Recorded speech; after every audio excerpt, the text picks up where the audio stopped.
Have you ever wondered what happened to the women when Viking longships appeared on the horizon? We often hear stories of brave kings and fierce warriors, but the fate of the queens, princesses, and noblewomen caught in the crossfire is a story rarely told.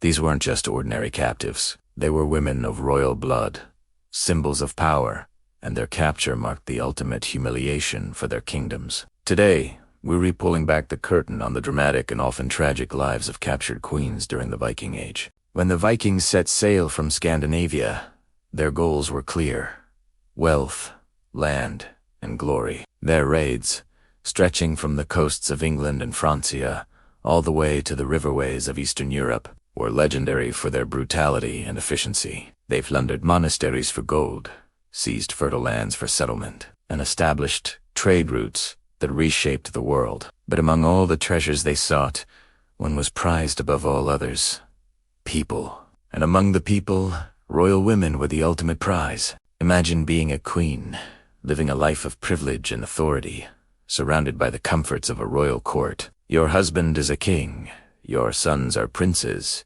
and your word carries weight. Then, one day, the alarms sound. The Vikings have arrived. Your home is burned, your army is defeated, and your king is either killed or forced to flee. In the chaos, you are captured. Suddenly, your status, your power, your very identity is stripped away. You are no longer a queen.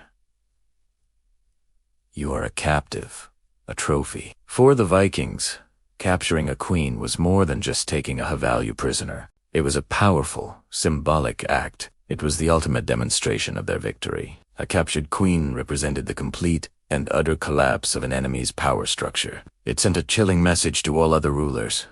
Not even your queen is safe from us. She was living proof that her husband or father could not protect his own family, let alone his kingdom. In the Viking mindset, she became a symbol of their dominance and the enemy's shame. These women were often treated as objects, their humanity erased and replaced by their value as a symbol. Their fate was entirely in the hands of their captors. Some might be held for a massive ransom, their families forced to bankrupt their treasuries to secure their return. A queen's ransom could be astronomically high, sometimes involving vast amounts of gold, silver, and land. The negotiation process could be long and agonizing, with the woman's life hanging in the balance every single day. If the ransom was paid, she might return home, but she would be forever changed by the experience, a living reminder of her kingdom's vulnerability. But ransom wasn't the only possibility. Many captured noblewomen were forced into a new life within Viking society. A powerful Viking chieftain might take a captured queen or princess as his wife or concubine.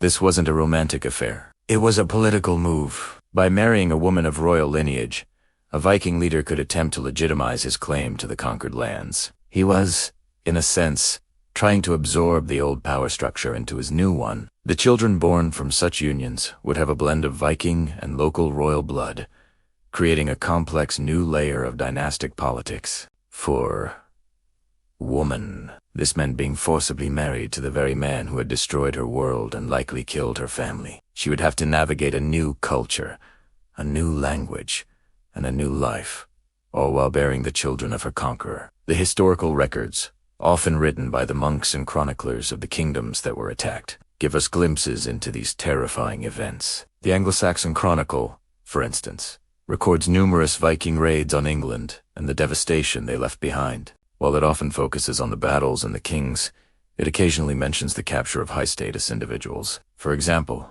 in 867, the Vikings captured the Northumbrian capital of York. The kings were killed, and it's highly probable that the women of their royal court fell into Viking hands. We can only imagine the fear and uncertainty they faced. Let's look at the story of Melkorka, a figure from the Icelandic sagas.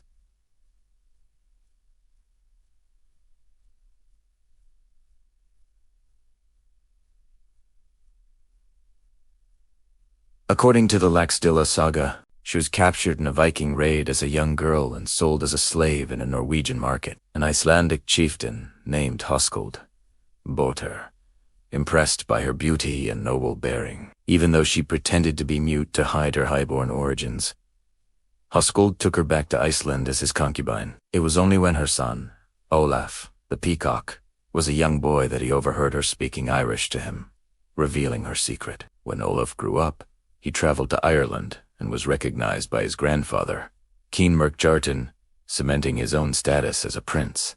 While the sagas blend history with legend, Melkorka's story illustrates the dramatic turns a captured royal's life could take from princess to slave, and then mother to a powerful chieftain. Another perspective comes from the lands of the Franks, modern-day France. The Vikings repeatedly sailed up the Seine River to besiege Paris. During these campaigns, countless towns and estates were pillaged. The Frankish annals describe the chaos and terror. Noble women were frequently captured and carried off. For a Frankish noblewoman, raised in a deeply Christian and patriarchal society, being captured by pagan Vikings would have been a fate worse than death. She would be torn from her family, her faith, and everything she knew, and thrust into a world that seemed barbaric and godless. The psychological impact on these women must have been immense. They experienced profound trauma, loss, and a complete shattering of their world. They had to be incredibly resilient to survive. Some may have found ways to adapt, to carve out a new existence for themselves in Viking society. Perhaps they used their intelligence and education to gain influence in their new households. Others may have spent their entire lives mourning what they had lost, holding on to the hope of rescue or return. The emotional toll of being a living symbol of your people as defeat is almost impossible for us to comprehend today. It's also important to remember that the term Viking covers a wide range of peoples and cultures across Scandinavia, and their practices varied. A Danish Viking who raided England might have different customs from a Swedish Varangian who traveled the rivers of Russia. The fate of a captured queen could depend heavily on the specific warband that captured her, their leader's ambitions, and the political situation at the time. In the east, the Vikings, known as the Rus, established a powerful state centered around Callio. They interacted and clashed with the Byzantine Empire and various Slavic tribes. Here too, the capture of noblewomen was a part of warfare. The primary chronicle, A History of Kievan Rus, tells stories of conflict, diplomacy, and intermarriage between the Rus and their neighbors. A captured princess, in this context, might become a key piece in a complex diplomatic game. Her marriage used to seal an alliance or a peace treaty between the burgeoning Rus state and a neighboring power. Her personal tragedy would be subsumed by the grand sweep of history and state building. The legacy of these captured queens is a complex one. On one hand, their stories are tales of immense suffering and loss. They were victims of a brutal form of warfare. On the other hand, their forced integration into Viking society contributed to a blending of cultures. The children they bore carried the heritage of both the conquerors and the conquered.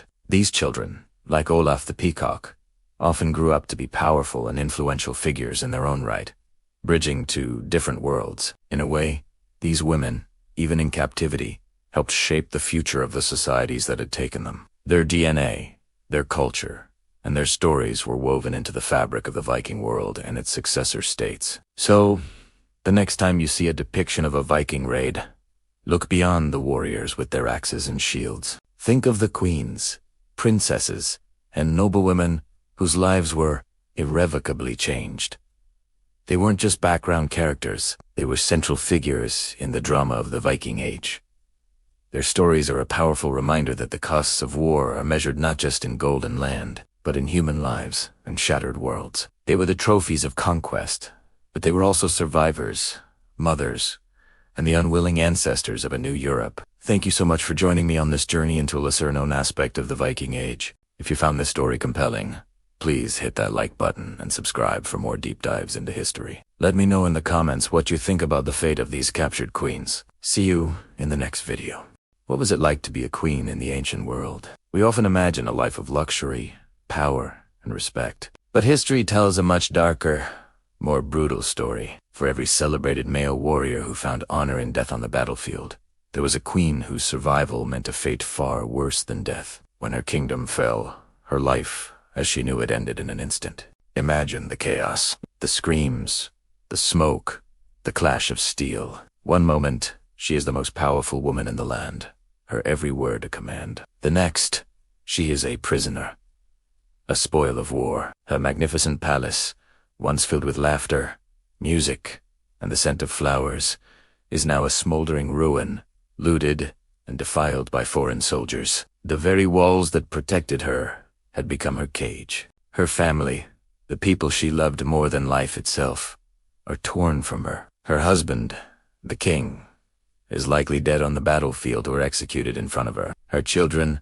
the heirs to the throne, are either killed to prevent future claims or, perhaps more cruelly, enslaved alongside her. Her parents, her siblings, her trusted Lady Zien Wattingall, are scattered, their fates unknown. She's utterly alone, stripped of every human connection that once defined her world. Her name, once spoken with reverence and awe, is erased. She is no longer Queen so-and-so of this great kingdom. She is now just a woman, a captive, her identity reduced to her value as a trophy for the conquering king. Her royal titles, her lineage, her history, all of it vanishes. She is a ghost of her former self, a living embodiment of her nation's defeat.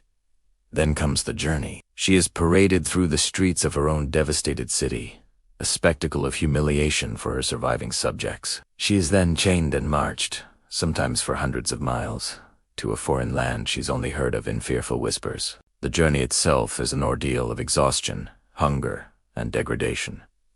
Many didn't survive it. If she does survive, she might be taken across the sea, a final, irreversible severing from her homeland. The salt spray on her face is a constant reminder that she will never see her native shores again. She will never again feel the sun of her own country or hear her native language spoken in the streets. Her entire world, everything familiar and comforting, is gone forever.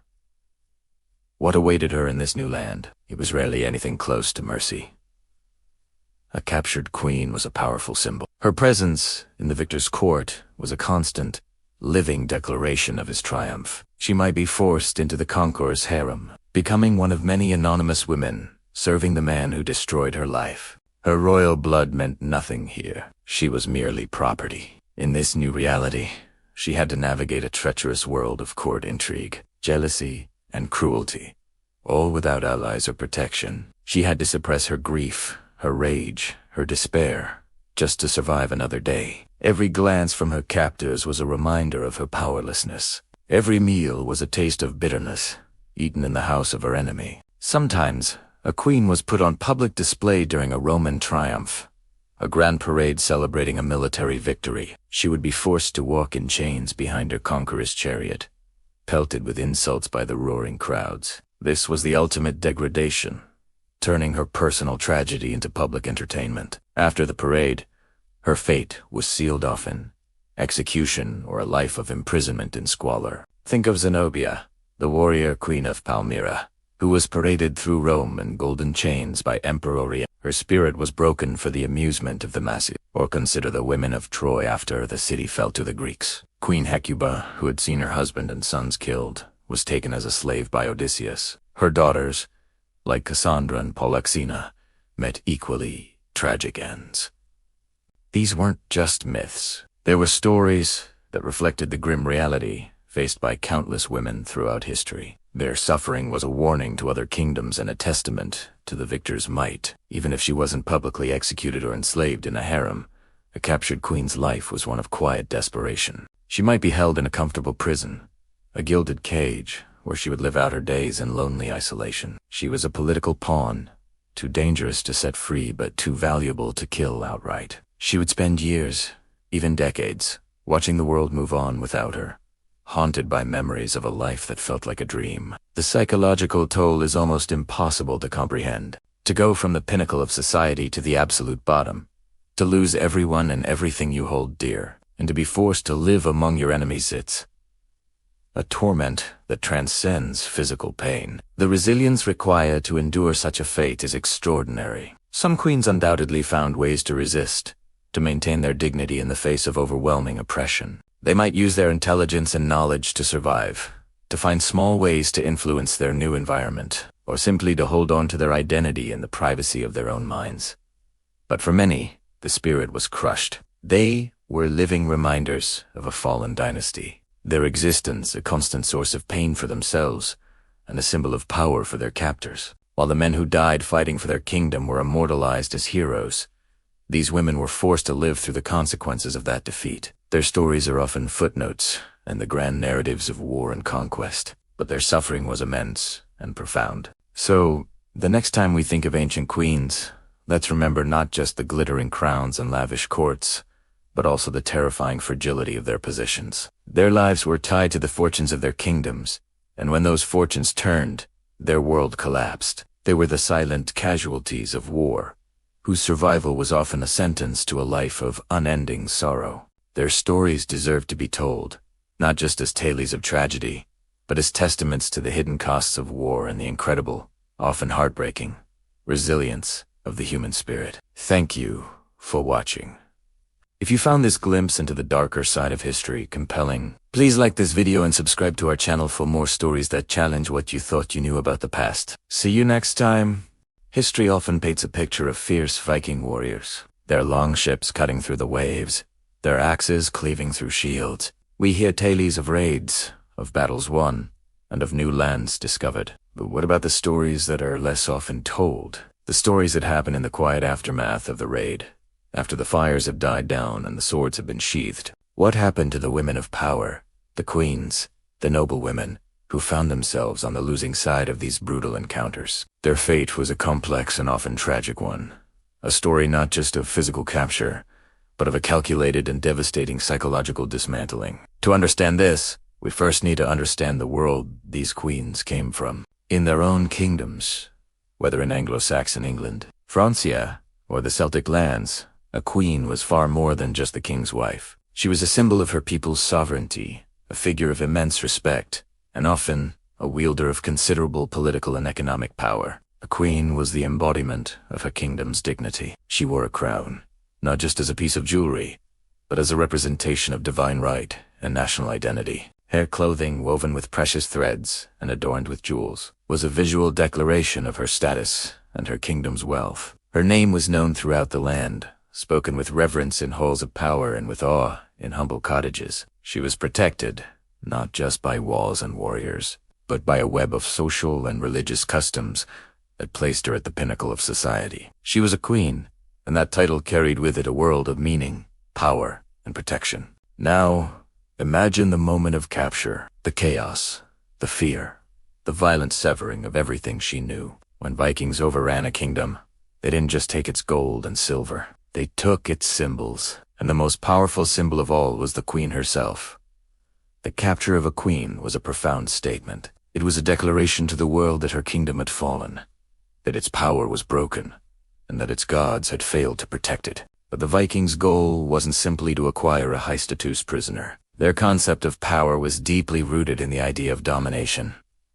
True victory wasn't just about winning a battle. It was about utterly subjugating the vanquished, and for them, there was no greater symbol of subjugation than to take a queen and systematically strip her of everything that made her who she was. The process was methodical, a form of psychological warfare. The first thing to go was the crown. It would be ripped from her head, not just for its material value, but to shatter the symbol of her royalty. This act alone was a profound humiliation, a public and undeniable statement that her reign was over. Next, her royal clothes.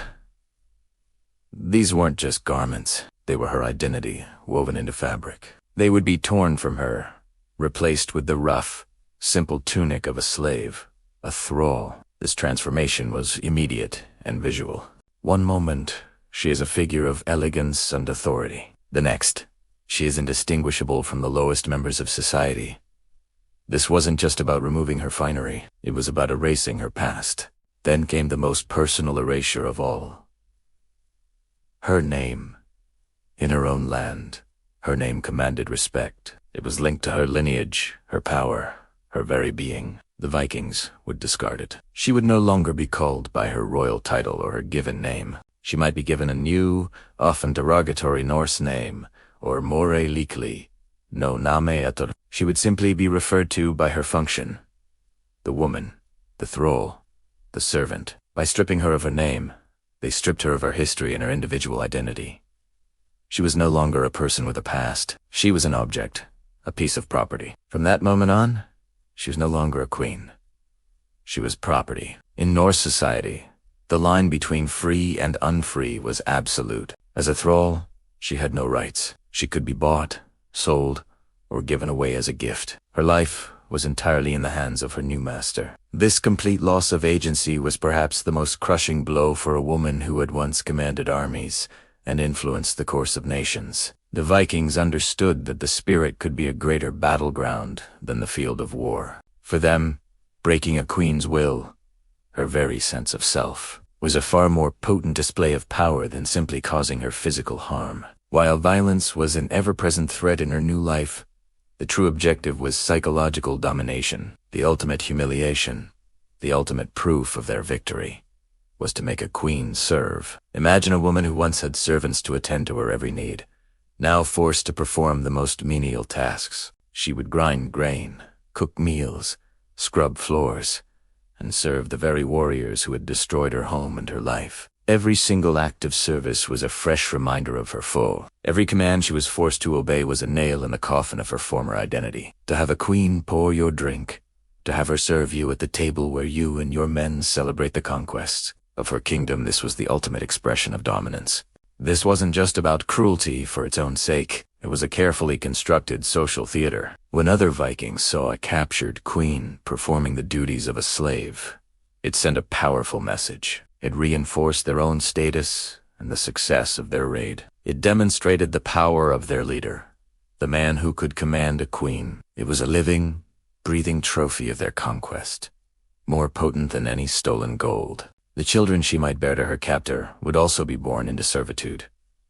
They would not be princes or princesses. They would be thralls, just like their mother. This severed her connection not just to her past, but to any future legacy. Her lineage, once a source of pride and power, was now a chain of bondage. Over time, this relentless process of degradation was designed to break a person completely. The goal was to make the queen forget who she once was, to accept her new reality as a slave. The memory of her crown, her palace, and her power would become like a distant, painful dream. Her reality would become the rough feel of the slave's tunic, the ache in her back from hard labor, and the complete absence of her own name. The stories of these captured queens are a chilling reminder of the brutal realities of the Viking Age. They highlight a side of conquest that goes beyond the battlefield, the deliberate and systematic destruction of a person's identity. It shows us that, for the Vikings, power wasn't just about what you could take.